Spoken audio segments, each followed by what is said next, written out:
Hello everyone, I Harish welcome you all. आज हम जानेंगे इंग्लिश के फ्रेजेस को इंग्लिश स्पीकिंग के लिए, उनको इंग्लिश स्पीकिंग में कैसे प्रयोग करें। इंग्लिश स्पीकिंग फ्लुएंट और अच्छी बनाने के लिए हमें फ्रेजेस की जानकारी होना बहुत जरूरी है और इनको हमें शामिल करना चाहिए अपनी इंग्लिश स्पीकिंग में। तो देखते हैं पहला फ्रेज जो है लॉन्ग टाइम नो सी। काफी समय के बाद मिलने पर, आप किसी से बहुत समय बाद मिलते हैं, बहुत दिनों के बाद मिलते हैं, तो तब आप इसको बोल सकते हैं लॉन्ग टाइम नो सी। अगला है how is it going. Hindi में अर्थ है कैसा चल रहा है। फिर आप उससे पूछते हैं how is it going, how is it going, सब कैसा चल रहा है, जैसा हम यूजुअली पूछते हैं किसी से मिलने पर।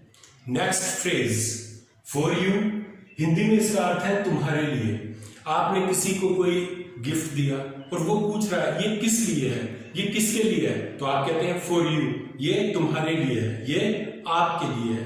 तो इसके लिए हम प्रयोग करेंगे for you. No hard feelings, जिसका हिंदी में अर्थ होता है कोई नाराजगी नहीं है। किसी को ऐसा लग रहा है कि आप उससे नाराज हैं, तो वो आपसे कहता है कि क्या आप उससे नाराज हैं, तो आप उसके जवाब में कहते हैं नो हार्ड फीलिंग्स, कोई नाराजगी नहीं है। तुमको ऐसा लग रहा होगा बट असलियत है कि नो हार्ड फीलिंग्स, जिसका मतलब हुआ कोई नाराजगी नहीं है। व्हाट टाइम अगला फ्रेज है जिसका हिंदी में अर्थ है किस समय। व्हाट टाइम, किस समय। मान लीजिए आप किसी को कॉल करते हैं कि हम वहां पर आज मिलेंगे। मिलने के लिए आप किसी को फोन करते हैं तो वो आपसे पूछता है व्हाट टाइम, किस समय।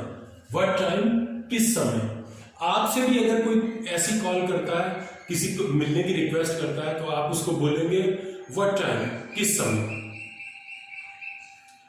दैट्स द स्पिरिट, जिसका हिंदी में अर्थ है ये हुई ना बात। दैट्स द स्पिरिट, ये हुई ना बात। आपने किसी को इंस्पायर किया, प्रेरित किया किसी काम के लिए, और वो कहता है नहीं मैं ये नहीं कर पाऊंगा, मुझसे नहीं होगा, ये रहने दो, जाने दो। लेकिन थोड़े दिनों बाद उसको बात समझ आ जाती है और वो आपसे कहता है कि नहीं, जो कुछ आपने कहा था वो मैं करूंगा।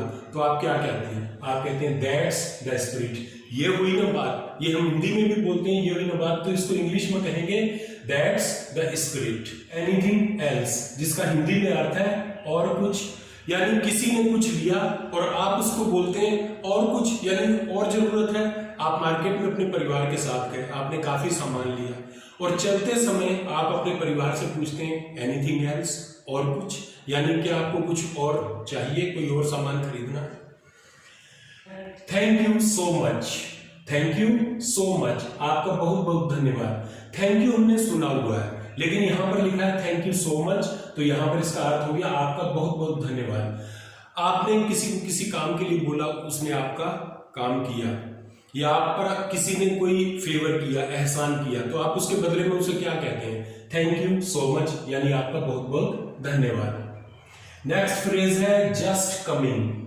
हिंदी में अर्थ है इसका मैं अभी आ रहा हूं। आपको किसी ने बुलाया कि आओ, तो आप कहते हैं मैं अभी आ रहा हूं, यानी कुछ टाइम रुको, कुछ सेकेंड या कुछ मिनट की बात है, तो आप कहते हैं जस्ट कमिंग, जिसका अर्थ हुआ मैं अभी आ रहा हूं। नेक्स्ट फ्रेज है नो वे, जिसका हिंदी में अर्थ है सवाल ही नहीं उठता। आपका कोई फ्रेंड है, उसको नौकरी से फायर कर दिया गया, आप भी उसी ऑफिस में काम करते हैं, आपने किसी तरह बॉस को मना के उसकी दोबारा एंट्री, यानी उसको फिर से जॉब पर रखने के लिए मना लिया। अब जाकर आप उस फ्रेंड को कहते हैं कि चलो भाई वहीं वापस आओ, अपनी जॉब करो, तो वो कहता है नो वे, सवाल ही नहीं उठता। देखते हैं अगले फ्रेज को जो है don't take it to heart. इसका हिंदी में अर्थ है दिल पर मत लो। Don't take it to heart, दिल पर मत लो।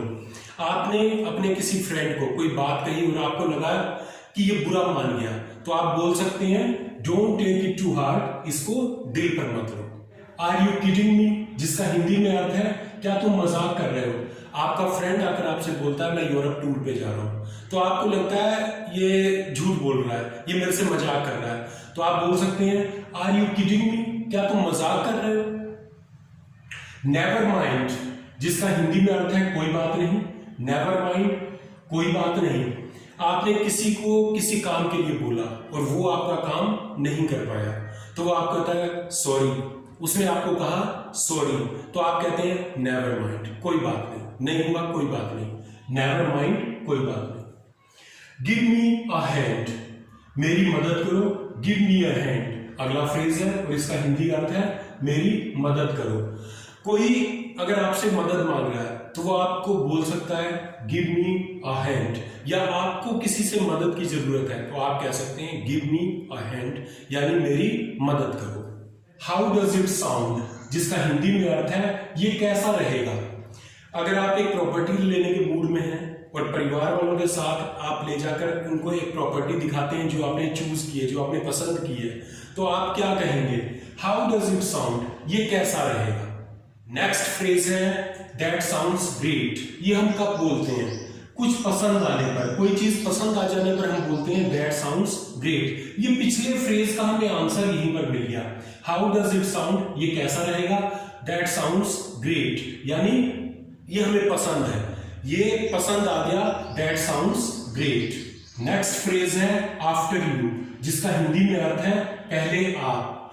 हम मान लीजिए किसी मॉल में एंटर करने वाले हैं तो उसके गेट पर कोई हमसे पहले से ही खड़ा है और दोनों एक साथ चलने लगते हैं, तो हम दूसरे को ऑफर करते हैं पहले, आफ्टर यू, पहले आप उसके बाद मैं आऊंगा, तो आप वहां पर क्या बोलेंगे, पहले आपकी जगह आप इंग्लिश में बोलेंगे आफ्टर यू। नेक्स्ट फ्रेज है हेल्प योरसेल्फ, जिसका हिंदी में अर्थ है झिझको मत, ले लो। आपने अपने घर किसी फ्रेंड को बुलाया, डाइनिंग टेबल पे आप बैठे हुए हैं खाना खाने के लिए, तो आपको लग रहा है कि वो थोड़ा झिझक रहा है कि कुछ खाना लेने में, तो आप उसको कहते हैं हेल्प योरसेल्फ, यानी झिझको मत, जो चाहिए ले लो, हेल्प योरसेल्फ, झिझको मत ले लो।